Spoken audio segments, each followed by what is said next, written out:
नमस्कार, जय हिंद। स्वागत है आपका एक बार फिर से हमारे यूट्यूब चैनल जीके ड्राइवर में। दोस्तों, टेस्ट सीरीज चल रही है। यदि आप कोई वनडे एग्जामिनेशन की तैयारी कर रहे हैं तो हमारी टेस्ट सीरीज को फटाफट ज्वाइन कर लीजिए और शेयर कर दीजिए, क्योंकि यहाँ पर आपको बहुत ही महत्वपूर्ण क्वेश्चन मिलेंगे। इतने महत्वपूर्ण मिलेंगे कि वो क्वेश्चन हमें लगता है कई बार एग्जामिनेशन में पूछे गए होंगे।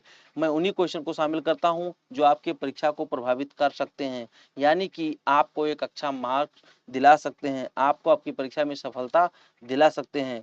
ठीक है ना। तो ये पहली टेस्ट सीरीज शुरू हुई है हिस्ट्री की, और यहाँ से मुझे जो भी इंपॉर्टेंट प्रश्न लगे मैंने उनको लिया है। साथ में व्याख्या इतनी अच्छी मैंने जो है व्याख्या सेक्शन में लगा दिया है कि यदि आप लोग पीडीएफ चाहेंगे तो हमारे व्हाट्सएप चैनल को ज्वाइन करके इसका पीडीएफ भी आप लोग प्राप्त कर सकते हैं। बहुत देर नहीं करते हुए तुरंत अपने क्वेश्चन पर चलता हूँ। आइए, जल्द से जल्द क्वेश्चन हम लोग हल करेंगे। और हाँ, हो सके तो ये वीडियो अपने मित्रों को शेयर कर दीजिए, क्योंकि उनका भी इससे जरूर भला होगा। चलिए, पहला क्वेश्चन देखिए। मौर्य काल में बनी निम्नलिखित में से कौन सी गुफा सबसे प्राचीन है? मौर्य काल में बनी निम्नलिखित में कौन सी गुफा सबसे प्राचीन है? अजंता, बराबर की गुफा, एलोरा की गुफा, सुदामा। सुदामा और बराबर, सुदामा तो बराबर में ही है ना, तो अगर मौर्य काल पूछेगा तो बराबर की गुफा सबसे प्राचीन होगी। ठीक है ना, ऑप्शन बी इसका सही होगा। चलिए ऑप्शन देखते हैं। सही उत्तर ऑप्शन बी, बराबर की गुफा है। अब इसको पढ़ लीजिए, यही व्याख्या अगर आप लोग 2 बार दोहरा लेंगे तो मुझे लगता है बहुत इंपॉर्टेंट क्वेश्चन आपका मिल जाएगा। बराबर की गुफाएं बिहार में हैं। कहाँ है? बिहार में है। मौर्य काल की सबसे प्राचीन कठिन राख चट्टानों को काटकर बनाई गई हैं। ये बहुत इंपॉर्टेंट है, एक एक पॉइंट ध्यान रखिएगा। ये गुफाएं बराबर और नागार्जुन पहाड़ी की जुड़वा पहाड़ियों में स्थित हैं। कहाँ कहाँ? बराबर और नागार्जुन की जुड़वा पहाड़ी। आप मुझसे प्रश्न देखिए, प्रश्न ऐसे बनेगा कि बराबर और नागार्जुन की जुड़वा पहाड़ियां किस प्रदेश में है? तो बिहार में है। किससे संबंधित है? मौर्य साम्राज्य से संबंधित है। ठीक है ना। ये बहुत इंपॉर्टेंट क्वेश्चन बनेगा, तो इस प्रकार से इसको आप लोग अपने तरीके से तैयार कर लेना। ठीक। इन्हें सम्राट अशोक के ने आजीवक संप्रदायों को समर्पित किया था।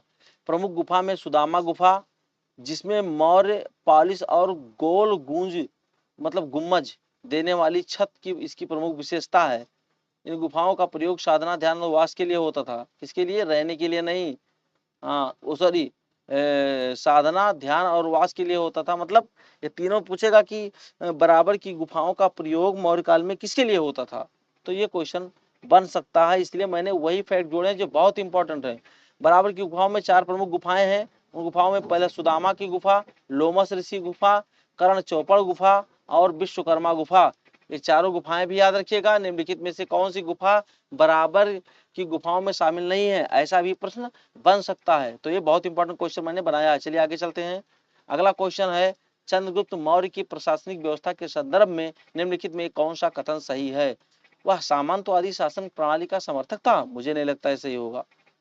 उसकी प्रशासनिक व्यवस्था मुख्यतः विकेंद्रीकृत थी। विकेंद्रीकरण का मतलब होता है कि किसी एक के हाथों में शक्ति ना होना। तो चूंकि चंद्रगुप्त मौर्य उस समय के राजा थे, सम्राट थे, तो हमें लगता है ये भी ऑप्शन क्या होना चाहिए? गलत होना चाहिए। उसने केंद्र में एक संगठित नौकरशाही का गठन किया, ये सही है। ठीक है ना। वाला साम्राज्य विस्तार किया ना, ये नहीं लगता। सी सही होना चाहिए। आगे चलते हैं। बिल्कुल ऑप्शन सी सही है। उसने केंद्र में एक संगठित नौकरशाही का गठन किया। चंद्रगुप्त मौर्य शासनकाल 321 ईसा पूर्व से 297 ईसा पूर्व ने मौर्य साम्राज्य की स्थापना करी। चाणक्य, कौटिल्य उनके मुख्यमंत्री और नीति निर्माता थे। शासन पूरी तरह से केंद्रीकृत, सेंट्रलाइज्ड था। ये देखिए, विकेंद्रीकृत नहीं था, जिसमें राजा सर्वोच्च पद पर होता था और हर विभाग के अधीन था। हर विभाग उसके अधीन था। तो संगठित नौकरशाही की नींव किसने रखी? चंद्रगुप्त मौर्य ने रखी। ये भी क्वेश्चन बनेगा भैया, इंपॉर्टेंट है। जिसका वर्णन अर्थशास्त्र में मेगास्थनीज ने इंडिका में किया है। अभी मेगास्थनीज के बारे में भी क्वेश्चन आएंगे, बहुत सारे क्वेश्चन आएंगे, परेशान ना होइएगा। ठीक है ना। और इसमें व्याख्या दिया है। प्रमुख जो प्रशासनिक अधिकारी होते थे उनमें होता था आमात्य, आमात्य यानी कि मंत्री, महामात्य उच्च प्रशासक, युक्त यानी कि कर संग्रहकर्ता, युक्त माने होता था कर संग्रहकर्ता, राजुक माने क्षेत्रीय अधिकारी जो न्याय भी करते थे, और दूतर माने होता था जासूस। राजुक माने क्षेत्रीय अधिकारी होते थे जो न्याय करते थे, और दूतर माने होता था जासूस। ठीक है ना। तो ये सारे उसकी व्याख्याएं रही है। चले आगे चलते हैं। प्रश्न नंबर 3, निम्नलिखित में कौन सा कथन चाणक्य के अर्थशास्त्र के ग्रंथ के संदर्भ में सही है? अच्छा, अर्थशास्त्र केवल आर्थिक नीतियों के से संबंधित है, केवल वाला तुरंत काट दो, केवल वाला प्रश्न तुरंत काटो। अर्थशास्त्र में धर्म और अध्यात्म प्रमुख स्थान है? नो, ऐसा कुछ नहीं है।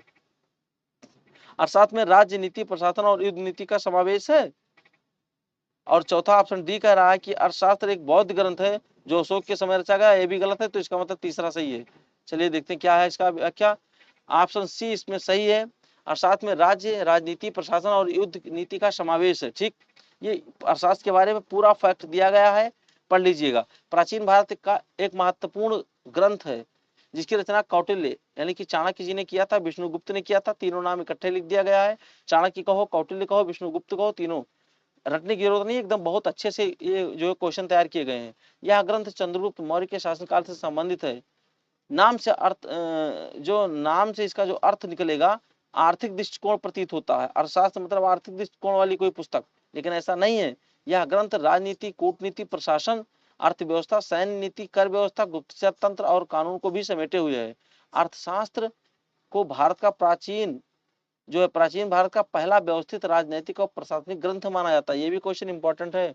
इसमें 15 भाग अध्याय में 180 प्रकरण होते हैं।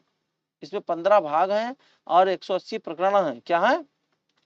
180 प्रकरण। चाणक्य ने राजा, प्रजा और धर्म के आपसी संबंधों को तर्कपूर्ण ढंग से प्रस्तुत किया है। ठीक, अब इसमें चंद्रगुप्त मौर्य जो है आचार्य चाणक्य जी ने गुप्तचर प्रणाली में दो प्रकार की बताई। गुप्तचर प्रणाली क्या है? एक संजीवनी जो भिक्षुक के रूप में गुप्तचर होती थी, भीख मांगते थे वो लोग और जो है गुप्तचर का कार्य करते थे, और तीक्ष्ण जो सैनिक रूप में गुप्तचर होते थे। ठीक ना, बस यही। चाणक्य के अनुसार राज्य की शक्ति दंड, कोष, मित्र और कूटनीति में निहित होती है। राज्य की शक्ति कहाँ निहित होती है? दंड, कोष और मित्र और कूटनीति में जो है निहित होती है। चलिए ठीक है, आगे चलते हैं।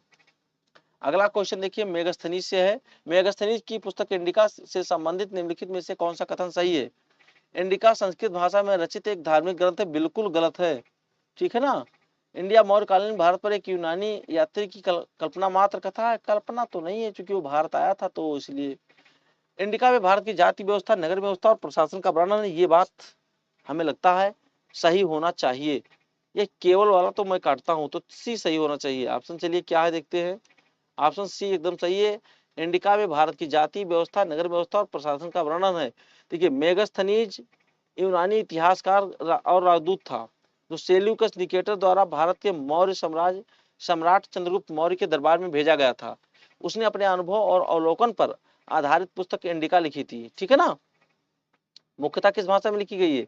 ग्रीक भाषा इसकी जान लीजिए किसमें है? ग्रीक। उसका विवरण स्ट्रैबो जो है डियोडोरस एरियन जैसे बाद के लेखों ने संकलन किया है। मूल इसका नष्ट हो चुका है, लेकिन ये संकलन मिलता है। ठीक है ना।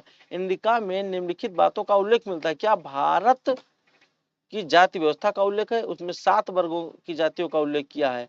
पाटलिपुत्र का वर्णन है। एक भव्य और सुव्यवस्थित नगर राज्य प्रशासन का वर्णन है। नगर प्रशासन, दंड व्यवस्था और सेना अधिकारीगण, इन सब की चर्चा उसमें है।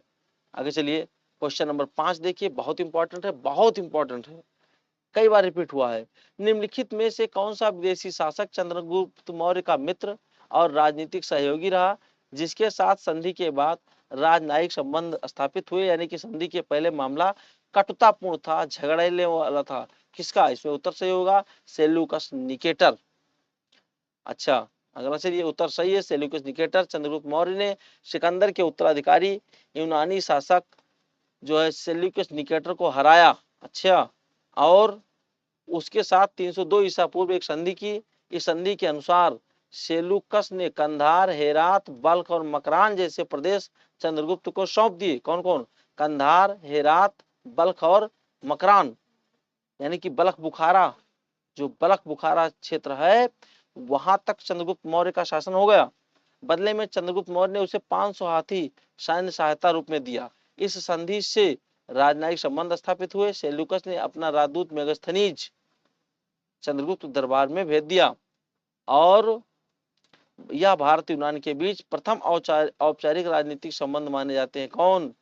तो पूछा जाएगा भारत और यूनान के बीच प्रथम औपचारिक राजनीतिक संबंध किसके समयकाल हुआ, तो माना जाएगा चंद्रगुप्त के समयकाल में हुआ। अगला चलिए, कलिंग युद्ध का किस मौर्य सम्राट के शासनकाल में लड़ा गया? कलिंग युद्ध भैया किस मौर्य सम्राट के शासनकाल में लड़ा गया?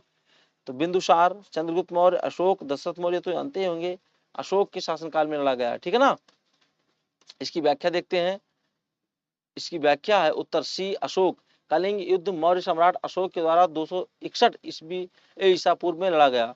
यह युद्ध वर्तमान में ओडिशा में दया नदी, ये मोस्ट इंपोर्टेंट क्वेश्चन है, किस नदी के तट पर हुआ था? दया नदी के तट पर हुआ था कलिंग युद्ध, ठीक है ना।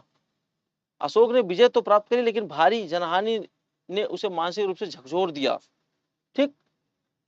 तो ये क्वेश्चन मुझे जो है अच्छा लगा, इसलिए मैंने इसको बनाया है, ठीक है ना।